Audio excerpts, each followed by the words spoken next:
தினமும் காலையில் ஒரே டைமுக்கு எழுந்துக்கிற பழக்கம், அதே மாதிரி இரவு நேரத்தில் ஒரே டைம் தூங்குற பழக்கத்தை கொண்டு வந்தீங்க அப்படின்னாலே தூக்கமின்மை பாதிப்பிலிருந்து சுலபமாக வெளிவர முடியும். இது முதல் முக்கியமான விஷயம். இல்லை, பொதுவாக நிலா வந்ததுக்கு அப்புறம் இரவு நேரத்தில் இருட்டில் இந்த ஹார்மோன் அப்படின்றது நம்ம உடம்புல சரியான விதத்தில் சுரக்கணும். ஆனால் அந்த நேரம் தான் பார்த்தீங்கன்னா நிறைய பேர் என்ன செய்வாங்க, மொபைல் ஆன் பண்ணி அந்த மொபைலோட லைட்டை கண்களுக்கு காட்டுவாங்க. கண்களில் அந்த வெளிச்சம் படும்போது இருட்டு ஹார்மோன் அப்படின்னு சொல்லக்கூடிய இந்த மெலட்டனினோட உற்பத்தியில் பாதிப்பு ஏற்படும். இந்த ஹார்மோன் இம்பேலன்ஸ் இருக்கிறதால பார்த்தீங்கன்னா தூக்கமின்மை பாதிப்பு ஏற்படும். இதனால அப்படின்னும் போது நேந்திரம் பழம், செவ்வாழை, ஏலக்கின்னு எல்லா வகையான வாழைப்பழத்தையும் உங்க அன்றாட உணவுல சேர்த்துக்கோங்க. கூடவே திராட்சை அப்படின்னும் போது கிரீன் கிரேப்ஸும் சாப்பிடலாம், பர்பிள் கிரேப்ஸ் ரெண்டுமே நீங்க உங்க அன்றாட உணவுல அடிக்கடி சேர்த்துக்கோங்க. அடுத்து தக்காளி அப்படின்னும் போது நிறைய omega-3 ஃபேட்டி ஆசிட்ஸ் சத்து அதிக அளவில் இருக்கக்கூடிய ஃபிளாக்ஸ் சீட் அப்படின்னு சொல்லக்கூடிய ஆளி விதை. இது மன அழுத்தத்தையும் கம்மி பண்ணும், நல்ல ஒரு ஆழ்ந்த தூக்கத்தையும் கொடுக்கும். ஏன்னா தூக்கமின்மை பாதிப்பினால முதல்ல பாதிப்படையக்கூடியது நம்ம உடம்புல மூளை உறுப்பு தான். ஹலோ ஃப்ரெண்ட்ஸ், எல்லாரும் எப்படி இருக்கீங்க? நல்லா இருக்கீங்களா? இன்னைக்கு நம்மளோட தமிழ் ஆல்ரவுண்டர் அப்பட்டக்கர் சேனலில் ஒரு சூப்பரான ஒரு டாபிக் பற்றி தான் பேச போகிறோம். நிறைய பேருக்கு இன்றைய காலகட்டத்தில் தேவையான ஒன்று என்னென்னா தூக்கமின்மை. ஆங்கிலத்தில் இன்சோம்னி அப்படின்னு சொல்லுவாங்க. இந்த தூக்கமின்மையினால நிறைய பிரச்சனை. சில பேருக்கு படுத்தா தூக்கம் வரலன்னு சொல்லுவாங்க. எப்போ தூங்கணும், எப்படி தூங்கணும், தூக்கம் வரலன்னா என்ன பண்ணுறது, இந்த மாதிரி ஏகப்பட்ட டவுட் இருக்கும். நம்மளுடைய டவுட்டை எல்லாம் ஒரு டாக்டர் கிட்ட கேட்டு ஆன்சர் கிடைச்சு அப்படின்னா ரொம்ப சூப்பராக இருக்கும். ஸோ இந்த டவுட் எல்லாம் இன்னைக்கு நம்ம டாக்டர் மைதிலி மேடம் கிட்ட கேட்க போகிறோம். இவங்க ஒரு ஆயுர்வேத டாக்டராக இருக்காங்க, ப்ளஸ் டயட்டிஷியனாக இருக்காங்க. இப்போ நம்ம நிகழ்ச்சிக்கு டாக்டர் மைதிலி மேடத்தை நான் வரவேற்கிறேன். வணக்கம் மேடம். வணக்கம் மேடம். நம்மளுடைய ஃபர்ஸ்ட் கொஸ்டின் நிறைய பேருக்கு இருக்கக்கூடிய ஒரு டவுட் தான். என்னன்னா, ஒரு மனுஷன் ஒரு நாளைக்கு எவ்வளோ நேரம் தூங்கணும் அப்படிங்கிறது, அதே மாதிரி இந்த தூக்கம் அப்படிங்கிறதோட இம்பார்ட்டன்ஸ், அதனுடைய முக்கியத்துவம் என்ன, அதையும் சொன்னீங்கன்னா நல்லா இருக்கும் மேடம். கண்டிப்பா. இப்ப ஆரோக்கியமான உணவு அப்படின்றது உடல் நல ஆரோக்கியத்துக்கு எந்த அளவுக்கு முக்கியமான ஒண்ணா இருக்கோ அதே அளவுக்கு நல்ல ஒரு நிம்மதியான ஆழ்ந்த தூக்கம் அப்படின்றது உடல் நல ஆரோக்கியத்துக்கு மட்டும் இல்ல, நம்ம மனநல ஆரோக்கியத்துக்கும் பார்த்தா தேவையான முக்கியமான ஒண்ணா இருக்கு. இந்த தூக்கம் அப்படின்றது நீங்க கேட்ட கேள்வி, ஒரு மனுஷன் ஒரு நாளைக்கு எவ்வளவு நேரம் தூங்கலான்னு கேட்டீங்க இல்லையா? இது ஒவ்வொரு மனுஷனுக்கும் ஒவ்வொரு வயசுல வித்தியாசப்படும். இப்ப பிறந்த குழந்தைகள் பாத்தீங்கன்னா முக்காவாசி நேரம் தூங்கிட்டே தான் இருப்பாங்க இல்லையா? அதுவே 3ல இருந்து 5 வயதுக்குள்ள இருக்கக்கூடிய குழந்தைகளுக்கு பாத்தீங்கன்னா ஒரு நாளுக்கு ஒருத்தருக்கு 12 மணி நேர தூக்கம் அப்படின்றது தேவையான முக்கியமான ஒன்றா இருக்கு.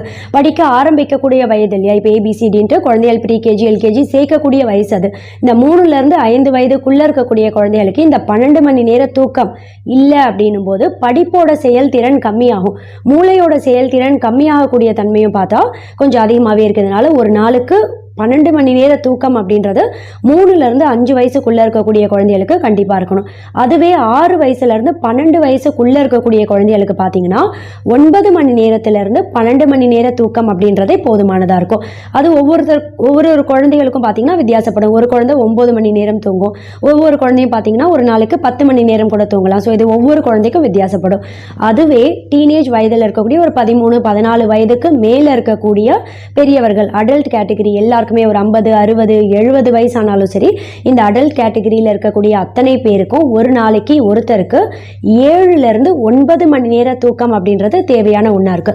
இந்த மினிமம் நான் சொல்றேன் இல்லையா, குறைந்தபட்சம் 7 மணி நேர தூக்கத்துக்கு கம்மியான தூக்கம் தூங்குறீங்க அப்படின்னும் போது ஏகப்பட்ட உடல் நல குறைபாடுகள் இதனாலேயும் உண்டாகக்கூடிய வாய்ப்பு கொஞ்சம் அதிகம் தான். இதனால குறைந்தபட்சம் 7 மணி நேரமாவது ஒரு நாளைக்கு ஒருத்தர் தூங்க வேண்டியது ரொம்ப ரொம்ப முக்கியமான ஒன்றா இருக்கு. நம்ம அடுத்ததாக கேட்கக்கூடியது, ஒருவேளை நம்ம இவங்க சொன்னதுபடி கரெக்டாக இவ்வளோ நேரம் இந்த மாதிரி தூங்கலை அப்படின்னா நமக்கு என்னென்ன பிரச்சனைகள் வரும், இதனால வரக்கூடிய பிரச்சனைகள், பாதிப்புகள் என்னென்ன அப்படிங்கிறத சொன்னீங்கன்னா அதுவும் நமக்கு ரொம்ப பயனுள்ளதாக இருக்கும் மேடம். பக்க விளைவுகள் அப்படின்னு பார்த்தா, இப்போ எந்த ராத்திரி நீங்கள் சரியான தூக்கம் தூங்கலையோ அதுக்கு அடுத்த நாள் பார்த்தீங்கன்னா அடுத்த நாள் முழுக்க உடல் சோர்வோடு தென்படுறதோட மட்டும் கிடையாது, தூக்க கலக்கம் இருந்துகிட்டே இருக்கும் அப்படின்றதெல்லாம் ஒரு பக்கம் இருந்தாலும், இன்னொரு முக்கியமான ஒரு விஷயம் என்னென்னா, தூக்கமின்மை பாதிப்பினால முதல்ல பாதிப்படையக்கூடியது நம்ம உடம்புல மூளை உறுப்பு தான். மூளையோட செயல்திறன் கொஞ்சம் கொஞ்சமாக கம்மியாயிடும். அதே மாதிரி தூக்கமின்மை பாதிப்பு இருந்து அதை சரியாக கவனிக்காமல் அப்படியே விடுறதால பார்த்தா ரத்த அழுத்தத்தில் பாதிப்பு ஏற்படும். ரத்த அழுத்தம் அதிகமாகும், அதாவது ஹை பிபி. பிபி அதிகமாயிட்டு அதையும் சரியாக கவனிக்காமல் அப்படியே விடுறதால பார்த்தா இதயம் சம்பந்தப்பட்ட பாதிப்பு ஏற்படக்கூடிய வாய்ப்பும் கொஞ்சம் அதிகம் தான். இதனால தூக்கமின்மையினால மூளை உறுப்பு, இதயம் உறுப்பு ரெண்டுமே அதிக அளவில் பாதிப்படையும். சரியான தூக்கம் இல்லாத கவனிக்காமல் அப்படியே விடும்போது பிற்காலத்தில் நீரிழிவு நோய் பாதிப்புன்னு சொல்லக்கூடிய டயபெட்டிஸ் ஏற்படக்கூடிய வாய்ப்பு கொஞ்சம் அதிகம் தான். உடல் எடை அதிகமாகும். தூக்கமின்மைக்கும் உடல் எடைக்கும் என்ன சம்மந்தம்னு கேட்டிங்கன்னா, பொதுவாக நம்ம உடம்புல எல்லாருக்குமே பார்த்தீங்கன்னா கிரெல்லின் அப்படின்னு சொல்லக்கூடிய முக்கியமான ஒரு ஹார்மோன், இது ஹங்கர் ஹார்மோன் அப்படின்னு சொல்லுவோம். அதாவது பசியை தூண்டக்கூடிய ஒரு ஹார்மோன். தூக்கமின்மை பாதிப்பு இருக்குது, குறிப்பாக இரவு நேரத்தில் சரியான தூக்கம் இல்லை, ஆழ்ந்த தூக்கம் இல்லை தூக்கத்தில் நீங்கள் முழிப்பு வந்து எழுந்துட்டு உட்காந்துட்டு இருக்கீங்க கொஞ்சம் நேரம் தூங்காமல் அப்படின்னும் போது அந்த நேரத்தில் இந்த கிரெல்லின் அப்படின்னு சொல்லக்கூடிய ஹார்மோன் இருக்கு இல்லையா, இதில் ஒரு ஃப்ளக்சுவேஷன் ஏற்படும்.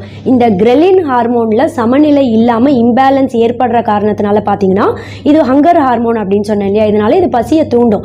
தூக்கமின்மை பாதிப்பு இருக்குது அப்படின்னும் போது அடுத்த நாள் கொஞ்சம் அளவுக்கும் மீறி, அதாவது நீங்கள் சராசரியாக எவ்வளோ உணவு சாப்பிடுவீங்களோ அந்த அளவை விடவும் கொஞ்சம் அதிகமான அளவில் இன்டேக் நீங்கள் உணவு எடுப்பீங்க. அப்படி இல்லை அப்படின்னா ஒரு சிலருக்கு பார்த்தா இப்போ மிட் நைட் கிரேவிங் அப்படின்னு சொல்லுவாங்க இல்லையா, தூக்கத்தில் விழிப்பு வந்துடுது. அப்போ இந்த கிரெலின் ஹார்மோனோட இம்பேலன்ஸ்னால மிட் நைட் கிரேவிங் அதிகமாக இருக்கும்.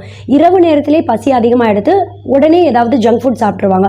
இதனால தேவையில்லாத ஜங்க் ஃபுட்டை இரவு நேரத்திலே உடனுக்குடனே சாப்பிட்ருவாங்க. இதனால பார்த்தீங்கன்னா உடல் பருமன் ஏற்படக்கூடிய வாய்ப்பு ரொம்பவே அதிகம். இதனால தூக்கமின்மை பாதிப்பு இருக்கு அப்படின்றவங்களுக்கு அதை சீக்கிரமே சரி செய்தால் மட்டும்தான் உடல் எடையும் ஆரோக்கியமான முறையில் பராமரிக்க முடியும். இதோட மட்டும் இல்லை, தூக்கமின்மை பாதிப்பு இருக்கிறவங்களுக்குலாம் பார்த்தா ஸ்ட்ரெஸ்ஸு, டிப்ரெஷன், மன அழுத்தம் ஏற்படக்கூடிய வாய்ப்பு ரொம்பவே அதிகம். இப்போ முக்கால்வாசி டிப்ரெஷன் பேஷண்ட்டை கூப்பிட்டு உங்களுக்கு தூக்கமின்மை பாதிப்பு இருக்கான்னு கேட்டிங்கன்னா கிட்டத்தட்ட 90% பேர் தூக்கமின்மை பாதிப்பு அப்படின்றதே ஒரு பெரிய குறையாவே சொல்லுவாங்க. அந்த அளவுக்கு மன அழுத்தத்தை உண்டாக்கும் தூக்கமின்மை பாதிப்பு. இதோட மட்டும் இல்லை, தூக்கம் சரியில்லை அப்படின்னும் போது ஆக்னின்னு சொல்லக்கூடிய முகப்பரு உண்டாகக்கூடிய வாய்ப்பும் கொஞ்சம் அதிகம் தான். ஹைப்பர் பிக்மெண்டேஷன் ஏற்படலாம். அதே சமயம் மலசிக்கல், செரிமானம் சம்பந்தப்பட்ட அஜீரண பிரச்சனையெல்லாம் ஏற்படக்கூடிய வாய்ப்பும் கொஞ்சம் அதிகம் தான். இதனால இத்தனை பக்க விளைவுகளை ஏற்படுத்தக்கூடிய தூக்கமின்மை பாதிப்பு இருக்கு அப்படின்னும் போது அதை உடனடியாக சரி செய்ய வேண்டியது ரொம்ப முக்கியமான ஒரு விஷயம். இப்போ நம்ம வந்து கேட்கக்கூடிய கொஸ்டின் வந்து நிறைய பேருக்கு இருக்கக்கூடிய ஒரு பிரச்சனை என்னன்னா, படுத்தோம் அப்படின்னா தூக்கம் வரல. ஸோ அதுக்காக வந்து என்ன பண்ணுவாங்கன்னா நிறைய மருந்து மாத்திரைகள் எல்லாம் சாப்பிடுவாங்க. இந்த மாதிரி மருந்து மாத்திரைகள் எடுக்கும்போது சில நேரம் நமக்கு ஏதாவது சைடு எஃபெக்ட் எல்லாம் வரலாம். ஸோ இது இல்லாமல் நம்மளுடைய உணவு பழக்க வழக்கத்து மூலம் இதை வந்து ஏதாவது தூங்க வர்றதுக்கு வழி இருக்கா? ஏன் இதை நான் உங்கள்கிட்ட குறிப்பாக கேட்குறேன்னா, நீங்கள் வந்து ஒரு டயட்டிஷியனாக வேற இருக்கீங்க. ஸோ வந்து இதுக்கு கரெக்டாக ஒரு ஆன்சர் சொல்லுவீங்கன்னு நினைக்கிறேன். ஸோ உணவு பழக்கம் மூலம் நமக்கு வந்து இந்த கரெக்டாக இந்த மாதிரி தூங்குறதுக்கு ஏதாவது வழிமுறை இருக்குது அப்படின்னா அதை சொன்னீங்கன்னா நிறைய பேருக்கு அது வந்து பயனுள்ளதாக இருக்கும் மேடம். உணவு பழக்கம் அப்படின்னு கேட்டிங்கன்னா, நான் ஏற்கனவே சொன்னேன் இல்லையா, மெலட்டனின் அப்படின்ற ஒரு ஹார்மோன் சமநிலையில் இருக்கணும் அப்படின்னு. இந்த மெலட்டனின் ஹார்மோனை சீரான அளவில் இயங்க வைக்கக்கூடிய முக்கியமான உணவுகள் என்னன்னு பார்த்தீங்கன்னா, முதல் முக்கியமான உணவு வாழைப்பழம். வாழைப்பழம் அப்படின்னும் போது நேந்திரம் பழம், செவ்வாழை, ஏலக்கின்னு எல்லா வகையான வாழைப்பழத்தையும் உங்கள் அன்றாட உணவில் சேர்த்துக்கோங்க. கூடவே திராட்சை. திராட்சை அப்படின்னும் போது க்ரீன் கிரேப்ஸும் சாப்பிடலாம், பர்பிள் கிரேப்ஸ் ரெண்டுமே நீங்கள் உங்கள் அன்றாட உணவில் அடிக்கடி சேர்த்துக்கோங்க. அடுத்து தக்காளி. தக்காளி அப்படின்னும் போது சமையல் பண்ணும்போது எங்கெங்கே தேவையோ, இப்போ ரசம், சாம்பார் எல்லாத்துலேயுமே முக்கால்வாசி தக்காளி சேர்த்து சமைப்பீங்க இல்லையா, அப்படி எடுத்துக்கலாம். அப்படி இல்லை வெஜிடபிள் சாலட் ஏதாவது சாப்பிட்றீங்க அப்படின்னாலும் அதில் நீங்கள் தக்காளி சேர்த்துக்கலாம். கூடவே எல்லா வகையான கீரை வகைகள், கீரை எல்லாமே பார்த்தீங்கன்னா உங்கள் உடம்புல மெலட்டனின் உற்பத்தியை சீராக வைக்கிறதுக்கு ரொம்பவே உதவியாக இருக்கும். அசைவ உணவு சாப்பிட்றவங்களா இருந்தால் எல்லா வகையான மீனையும் உங்கள் அன்றாட உணவில் சேர்த்துக்கலாம். எல்லா வகையான மீன் சேர்க்கலாம், ஆனால் குழம்பு மீனாக எடுத்துக்கணும். குழம்புல மீன் சமைத்து எடுத்துக்கோங்களே தவிர எண்ணெயில் பொரித்த மீன் அப்படின்றத உங்கள் அன்றாட உணவில் கண்டிப்பாக சேர்க்காதீங்க. அடுத்து பாதாம் பருப்பு. பாதாம் பருப்பு அப்படின்றது ஒரு நாளைக்கு 4லேருந்து 5 பாதாம் பருப்பு இரவு நீங்கள் தூங்க போகிறதுக்கு முன்னாடி தண்ணியில் ஊற வச்சுட்டு அடுத்த நாள் காலையிலேருந்து தோல் நீக்கிட்டு காலையில் வெறும் வயிற்றில் எடுத்துக்கலாம். அதே மாதிரி வாதுமை கொட்டை அப்படின்னு சொல்லக்கூடிய வால்நட், அக்ரூட் அப்படின்னு சொல்லுவாங்க இல்லையா, இது அதுதான் வால்நட் அப்படின்னு சொல்கிறது. இந்த வால்நட்டை ஒரு நாளைக்கு 3லேருந்து 5 வால்நட் வரைக்கும் நீங்கள் மேக்ஸிமம் எடுத்துக்கலாம், அதிகபட்சம் 5 வரைக்கும். அதே மாதிரி பிஸ்தா பருப்பு. பிஸ்தா பருப்பு அப்படின்னும் போது சால்டட் எடுக்காதீங்க, அன்சால்டட் பிஸ்தா பருப்பு. இது எல்லாமே பார்த்தீங்கன்னா நான் சொன்ன மாதிரி உங்கள் உடம்புல மெலட்டனின் உற்பத்தியை சீராக வைக்கிறதுக்கு ரொம்பவே உதவியாக இருக்கும். அடுத்து மெக்னீஷியம் ஊட்டச்சத்து அதிகமாக இருக்கக்கூடிய உணவுகள்.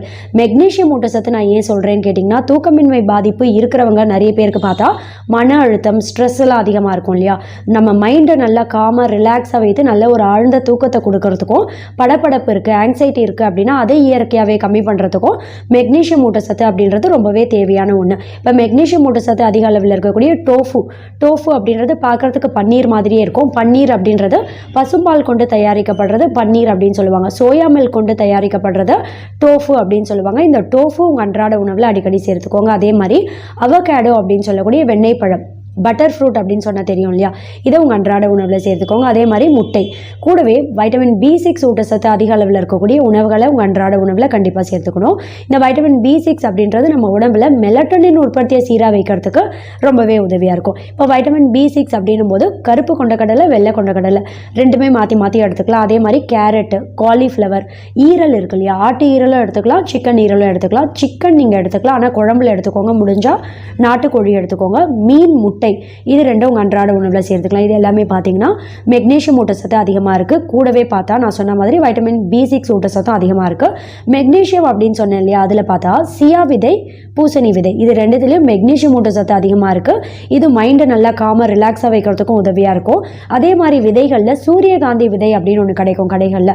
சன்ஃப்ளவர் சீட் அப்படின்னு சொன்னீங்கன்னா கிடைக்கும். இது நம்ம உடம்புல மெலட்டனின் உற்பத்தியை சீராக வைக்கிறதுக்கு ரொம்ப ரொம்ப உதவியாக இருக்கும். அதே மாதிரி omega-3 ஃபேட்டி ஆசிட் சத்து அதிக அளவில் இருக்கக்கூடிய ஃப்ளாக்ஸ் சீட் அப்படின்னு சொல்லக்கூடிய ஆளி விதை, இது மன அழுத்தத்தையும் கம்மி பண்ணும், நல்ல ஒரு ஆழ்ந்த தூக்கத்தையும் கொடுக்கும். ஏன்னா omega-3 ஃபேட்டி ஆசிட் இருக்கிறதால மூளைக்கு ரத்த ஓட்டத்தை சீராக வைக்கும். நல்ல மைண்ட் எப்பவுமே ரிலாக்ஸாக காமாக இருக்கிறதுக்கும் ரொம்பவே உதவியாக இருக்கும்.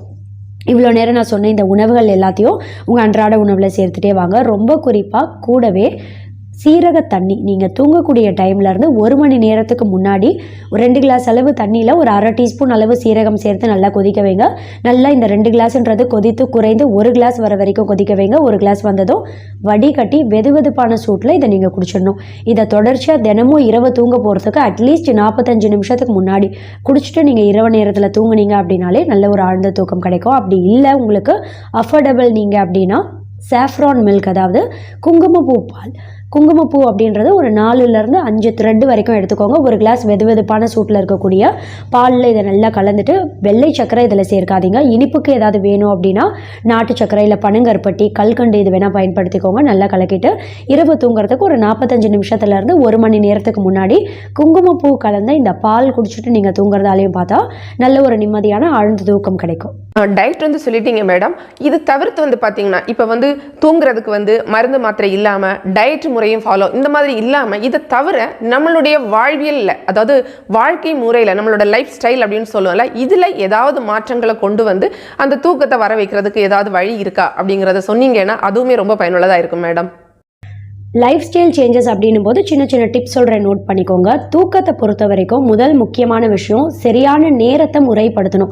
இப்போ இன்றைக்கி நைட்டு 9 மணிக்கு தூங்குறது, நாளைக்கு நைட்டு 10 மணிக்கு தூங்குறது இப்படி செய்யாமல் தினமும் இரவு தூங்கக்கூடிய நேரத்தை கரெக்டாக ஒரே டைமுக்கு நீங்கள் முறைப்படுத்திட்டீங்க அப்படின்னாலே நல்ல ஒரு ஆழ்ந்த தூக்கம் கிடைக்கும். அதே மாதிரி அடுத்த நாள் காலையில் ஒரு சில பேர் பார்த்தீங்கன்னா வேலைக்கு போகும்போது காலையில் 6:30 7 மணிக்கு எழுந்துப்பாங்க. அதுவே வேலை இல்லை லீவு அப்படின்னும் போது சண்டே சாட்டர்டேஸில் பார்த்தா காலையில் 10:30 11 மணிக்கெலாம் எழுந்துப்பாங்க இல்லையா. அப்படி செய்யாமல் நீங்கள் தினமுமே காலையில் வாரத்தில் 7 நாளும் தினமும் காலையில் ஒரே டைமுக்கு எழுந்துக்கிற பழக்கம், அதே மாதிரி இரவு நேரத்தில் ஒரே டைம் தூங்குற பழக்கத்தை கொண்டு வந்தீங்க அப்படின்னாலே தூக்கமின்மை பாதிப்பிலிருந்து சுலபமாக வெளிவர முடியும். இது முதல் முக்கியமான விஷயம். ரெண்டாவது பார்த்தீங்கன்னா நம்ம எல்லாருமே தூங்கக்கூடிய ரூமில் ஒரு டிம் லைட் தான் யூஸ் பண்ணுவோம் இல்லையா. யாருமே டியூப் லைட் ஆன் பண்ணிட்டு தூங்க மாட்டோம். இதுக்கு காரணம் என்னன்னு பார்த்தீங்கன்னா பொதுவாகவே நம்ம உடம்புல இருட்டில் ஒரு ஹார்மோன் சுரக்கும். அதாவது இதை இருட்டு ஹார்மோன் அப்படின்னு கூட சொல்லுவோம். மெலட்டனின் அப்படின்னு சொல்லுவாங்க இந்த ஹார்மோனோட பேர். இது பார்த்தீங்கன்னா தி ஹார்மோன் ஆஃப் டார்க்னஸ் அப்படின்னு சொல்லுவாங்க.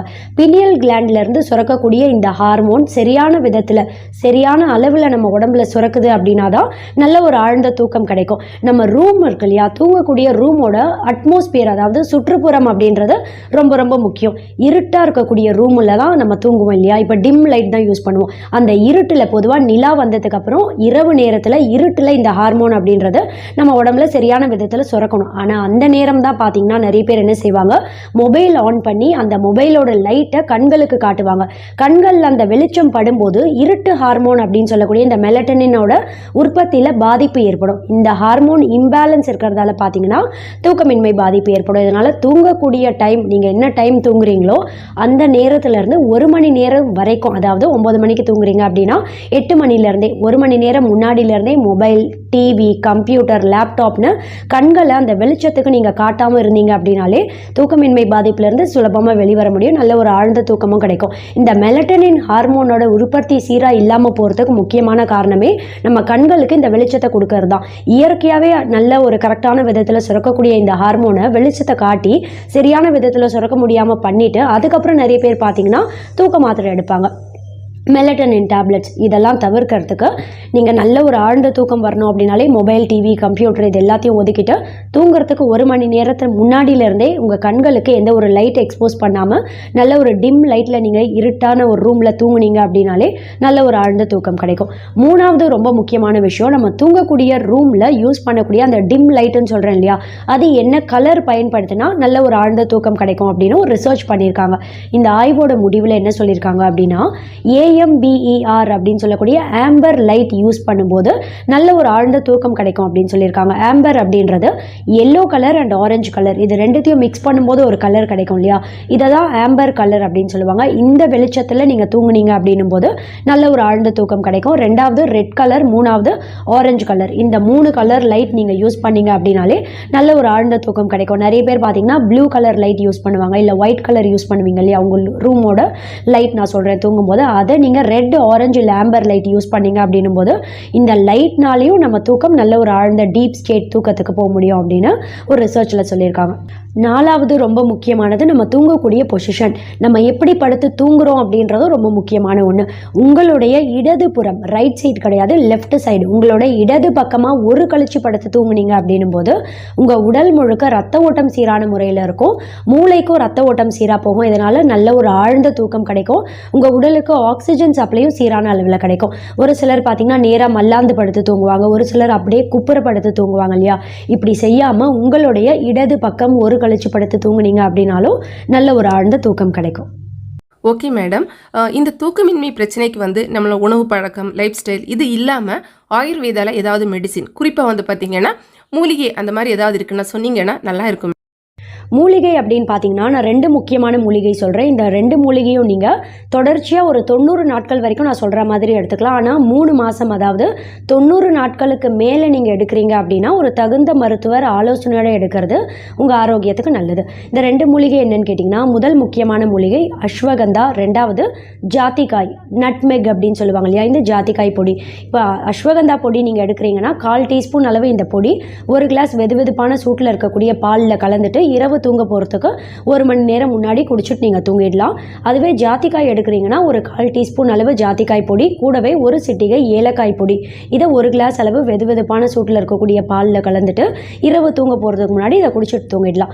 ஏதாவது ஒன்று தான் நீங்கள் ப்ராக்டிஸ் பண்ணணும், ஒன்று அஸ்வகந்தா அப்படி இல்லைன்னா ஜாதிக்காய் பொடி, இது 2த்தில் ஏதாவது ஒன்று நீங்கள் எடுத்துக்கலாம். மன அழுத்தம் ரொம்ப அதிகமாக இருக்குது, இதனால தான் எனக்கு தூக்கமின்மை பாதிப்பு இருக்குது அப்படின்றவங்க அஸ்வகந்தா நீங்கள் எடுத்துக்கலாம். இல்லை ஜென்ரலாக ஒரு தூக்கமின்மை பாதிப்பு இருக்குது, படுத்த உடனே சரியான தூக்கம் வரமாட்டேங்குது, இல்லை தூக்கத்தில் நடுநடுவில் விழிப்பு வந்துடுது அப்படின்றவங்க ஜாதிக்காய் பொடி ஒரு 1/4 டீஸ்பூன் அளவு ரெகுலராக நீங்கள் 90 நாட்கள் வரைக்கும் எடுத்துக்கலாம். 90 நாட்களுக்கு மேலே எடுக்கிறீங்க அப்படின்னும் போது ஒரு தகுந்த மருத்துவர் ஆலோசனையோடு எடுக்கிறது உங்கள் ஆரோக்கியத்துக்கு நல்லது. கடைசியாக ஒரு முக்கியமான கொஸ்டின் கேட்குறேன் மேடம். ஏன்னா நிறைய பேருக்கு தூக்கம் வரலன்னு சொல்லுவாங்க. இதை தவிர்த்துட்டு சில பேர் பார்த்தீங்கன்னா நீங்கள் சொல்லியிருக்கீங்க இவ்வளோ நேரம் தான் தூங்கல அப்படின்னு சொல்லியிருக்கீங்க. இதை தவிர்த்துட்டு அளவுக்கு அதிகமாக தூங்குவாங்க இல்லை, ஸோ அந்த மாதிரி நம்ம தூங்குறதுனால ஏதாவது பக்க விளைவுகள், ஏதாவது பிரச்சனைகள் வருமா, அதை பற்றி கொஞ்சம் சொன்னீங்கன்னா அதிகமாக தூங்குறவங்களுக்கு பயனுள்ளதாக இருக்கும் மேடம். பக்க விளைவுகள் கண்டிப்பாக ஏற்படும். அதாவது இப்போ நான் ஏற்கனவே சொன்னேன் இல்லையா, 7லேருந்து 9 மணி நேர தூக்கம் அப்படின்றது ஒரு நாளைக்கு ஒருத்தருக்கு தேவையான ஒரு தூக்கம். இப்போ அதிகபட்சம் நான் சொன்னேன் இந்த 9 மணி நேரத்துக்கும் மேலே 10 மணி நேரம் 11 மணி நேரம்லாம் தூங்கிட்டாங்க அப்படின்னும் போது அளவுக்கு அதிகமான தலைவலி ஏற்படக்கூடிய வாய்ப்பு ரொம்பவே அதிகம். ஒரு சிலருக்கு பார்த்திங்கன்னா அடுத்த ஒரு நாள் 2 நாட்களுக்கு தலைவலி இருந்துகிட்டே இருக்கும். ஒரு சிலருக்கு அதிகமான தூக்கம் தூங்கிட்டு எழுந்துக்கிறாங்க அப்படின்னும் போது இந்த ஓவர் ஸ்லீப்னால எழுந்துக்கும் போதே பார்த்தா தலைவலியோட தான் எழுந்துப்பாங்க. இதோட மட்டும் இல்லை, ரொம்ப குறிப்பாக அதிக நேரம் தூங்கிட்டே இருக்காங்க தொடர்ச்சியாக தினமும் அப்படின்னும் போது பிற்காலத்தில் 4% பக்கவாதம் நோய் பாதிப்பு ஏற்படக்கூடிய வாய்ப்பு ரொம்பவே அதிகம்னு ஒரு ஆய்வில் சொல்லியிருக்காங்க. இதோட மட்டும் இல்லை, இதயம் சம்மந்தப்பட்ட பாதிப்பு ஏற்படக்கூடிய வாய்ப்பு கொஞ்சம் அதிகம்தான். இதே மாதிரி நீரிழிவுன்னு சொல்லக்கூடிய டயபெட்டிஸ், குறிப்பாக டைப் 2 டயபெட்டிஸ் ஏற்படக்கூடிய வாய்ப்பும் பிற்காலத்தில் அதிகம். இதனால் 9 மணி நேர தூக்கம் அப்படின்றதே ஒரு நாளைக்கு ஒருத்தருக்கு போதுமானதாக இருக்கும். 9 மணி நேரத்துக்கு மேலே தூங்குற பழக்கம் இருக்குது அப்படின்னா கொஞ்சம் கொஞ்சமாக அந்த நேரத்தை கம்மி பண்ணி 7லேருந்து 9 மணி நேர தூக்கம் தூங்குறத ஒரு பழக்கமாக கொண்டு வந்துருங்க. இவ்வளோ நேரம் ரொம்ப சூப்பராக நம்ம தூக்கத்தை பற்றி கேட்ட எல்லா கொஸ்டினுக்குமே நமக்கு பதில் சொன்ன டாக்டர் மைதிலி மேடத்துக்கு நம்ம சேனல் சார்பாக ரொம்ப ரொம்ப நன்றி சொல்லிக்கிறேன். நன்றி மேடம்.